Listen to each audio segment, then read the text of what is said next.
Mas dakila ang anak ng Diyos kaysa sa mga anghel. Kaya naging mas dakila ang anak ng Diyos kaysa sa mga anghel, at higit na dakila ang pangalan niya kaysa sa kanila.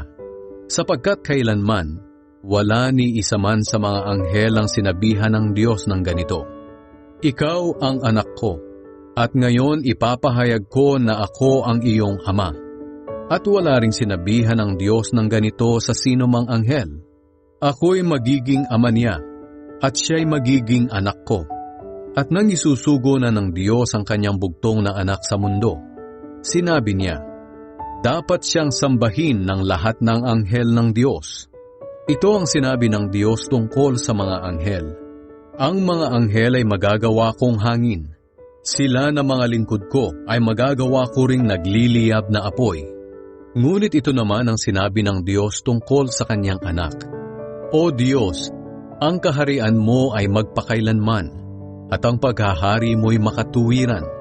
Kinalugdan mo ang gumagawa ng matuwid, at kinamuhian mo ang gumagawa ng masama. Kaya pinili ka ng Diyos na iyong Diyos, at binigyan ng kagalakang higit sa ibinigay niya sa mga kasama mo. At sinabi pa niya sa kanyang anak, sa simula, ikaw, Panginoon, ang lumikha ng mundo at ng kalangitan.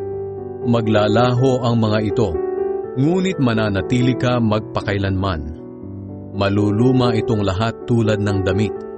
Titiklupin mo ang mga ito tulad ng isang balabal, at papalitan tulad ng damit. Ngunit hindi ka magbabago, at mananatili kang buhay magpakailanman. Kailan may hindi sinabi ng Diyos sa sino mang anghel, maupo ka sa kanan ko, hanggang mapasuko ko sa iyo ang mga kaaway mo. Kung ganoon, ang mga anghel ay mga espiritong naglilingkod lang sa Diyos at sinusugo niya para tumulong sa mga taong tatanggap ng kaligtasan.